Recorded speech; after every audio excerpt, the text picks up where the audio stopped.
Assalamualaikum warahmatullahi wabarakatuh. Halo semuanya, kami dari kelompok 6. Saya Nur Fadila Zahra.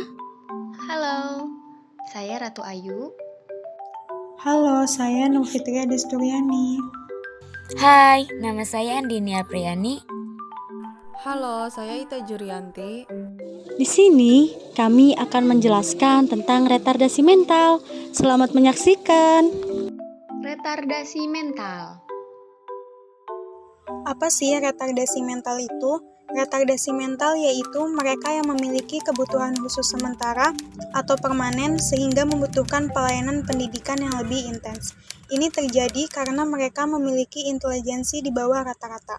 Nah, selain itu juga terjadi karena lemahnya proses adaptasi dengan lingkungan selama masa tumbuh kembang. Mereka disebut juga dengan kelainan mental seumur hidup. Diperkirakan lebih dari 120 juta orang di seluruh dunia yang menderita kelainan ini. Faktor apa saja sih yang membuat retardasi mental itu terjadi? Menurut Marawis VF dalam Kut Cucoka 2009, ada beberapa faktor penyebab retardasi mental itu terjadi. Di antaranya, yang pertama, infeksi atau intoksinasi. Infeksi ini terjadi akibat bakteri seperti rubella, sifilis, dan toxoplasma yang masuk ke dalam tubuh ibu yang sedang mengandung. Yang kedua, terjadinya redu paksa atau sebab fisik lain. Retardasi mental dapat disebabkan oleh redu paksa sebelum lahir serta trauma lainnya. Yang ketiga, gangguan metabolisme pertumbuhan atau gizi. Semua retardasi mental yang disebabkan langsung oleh gangguan metabolisme seperti gangguan metabolisme karbohidrat dan gangguan metabolisme protein. Yang keempat, penyakit otak yang nyata. Penyakit otak yang nyata disebabkan oleh reaksi sel-sel otak yang nyata yang bersifat flu, degeneratif, dan lain sebagainya. Yang kelima, penyakit atau pengaruh prenatal. Nah, keadaan ini mungkin sudah ada sejak dalam kandungan. Yang keenam, kelainan kromosom. Kelainan kromosom dapat terjadi dalam jumlah maupun bentuk. Kelainan jumlah kromosom menyebabkan sindrom Down yang dulu disebut mongoloid. Yang ketujuh, prematuris. Retardasi mental ini berhubungan dengan berat lahir bayi yang kurang dari 2.500 gram atau usia kehamilan kurang dari 38 minggu. Yang kedelapan, akibat gangguan jiwa yang berat. Retardasi mental juga dapat terjadi karena adanya gangguan jiwa yang berat pada saat masa kanak-kanak. Yang terakhir, deprivasi psikososial. Kegagalan dalam memenuhi kebutuhan psikososial sejak dini juga dapat menyebabkan terjadinya retardasi mental pada anak. Selanjutnya, ada tingkatan retardasi mental. Sebelumnya, untuk menentukan berat ringannya retardasi mental, kriteria yang dipakai diantaranya: yang pertama, ada intelligent quotient, atau kita sering menyebutnya IQ. Yang kedua adalah kemampuan anak untuk dididik dan dilatih. Yang ketiga adalah kemampuan sosial dan bekerja. Adapun pengklasifikasian berat ringannya retardasi mental menurut pedoman penggolongan dan diagnosa gangguan jiwa diantaranya adalah retardasi mental taraf perbatasan. Biasanya, dalam tingkatan ini, IQ-nya mencapai 68 sampai 85 atau terbilang dalam keadaan bodoh. Kemudian, patokan sosialnya tidak dapat bersaing dalam mencari nafkah. Kemudian, patokan pendidikannya beberapa kali tidak naik kelas di SD. Retardasi mental ringan. Biasanya, IQ yang dimiliki dalam tingkatan ini mencapai 52 sampai 67. Kemudian, patokan sosialnya dapat mencari nafkah sendiri dengan mengerjakan sesuatu yang sederhana dan mekanistis.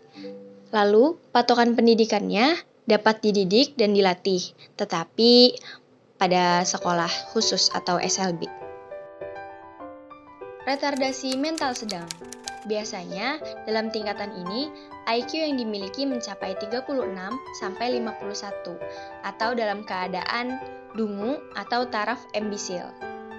Kemudian, patokan sosialnya tidak dapat mencari nafkah sendiri, tapi mereka dapat melakukan perbuatan untuk keperluan dirinya sendiri, seperti mandi, berpakaian, makan, dan seterusnya. Lalu, patokan pendidikannya, ia tidak dapat dididik, tapi hanya bisa dilatih. Retardasi mental berat. Biasanya pada tingkatan ini, IQ-nya mencapai 20 sampai 35. Patokan sosialnya tidak dapat mencari nafkah sendiri, kurang mampu melakukan perbuatan untuk keperluan dirinya sendiri, tetapi ia dapat mengenal bahaya. Lalu, patokan pendidikannya tidak dapat dididik, tetapi ia dapat dilatih, tapi untuk hal-hal yang sangat sederhana.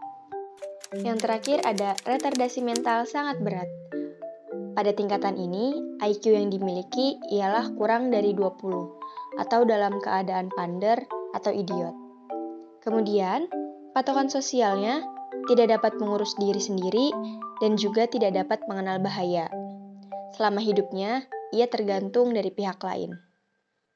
Lalu, patokan pendidikannya ialah tidak dapat dididik dan juga tidak dapat dilatih. Apa saja sih pencegahan yang terdapat pada retardasi mental? Mari kita simak.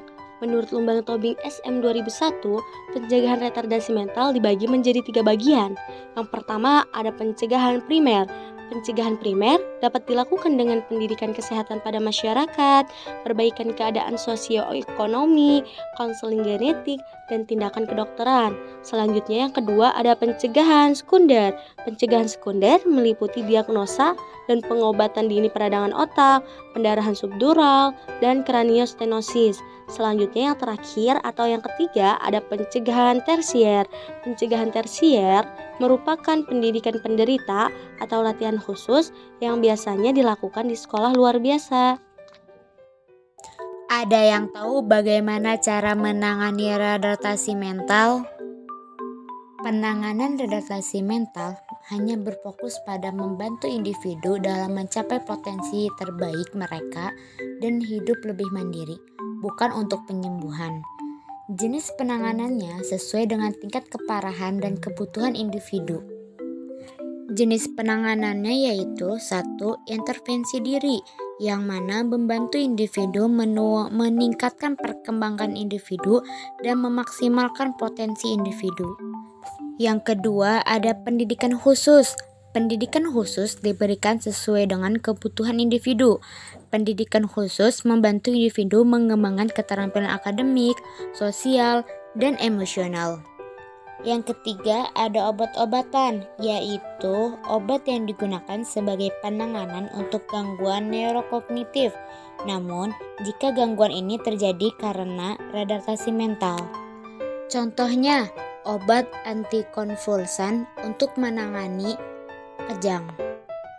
Yang keempat itu ada dukungan sosial.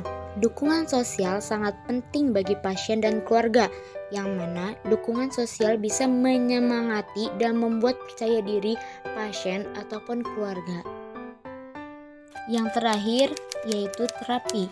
Ada berbagai terapi yang dapat dilakukan, diantaranya yaitu 1. Terapi okupasi untuk membantu individu melakukan aktivitas sehari-hari seperti mengajarkan cara berpakaian, cara makan, dan sebagainya.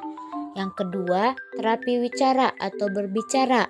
Terapi ini dilakukan untuk meningkatkan keterampilan berkomunikasi, seperti meningkatkan artikulasi saat berbicara, menambah kosakata yang sebelumnya tidak diketahui.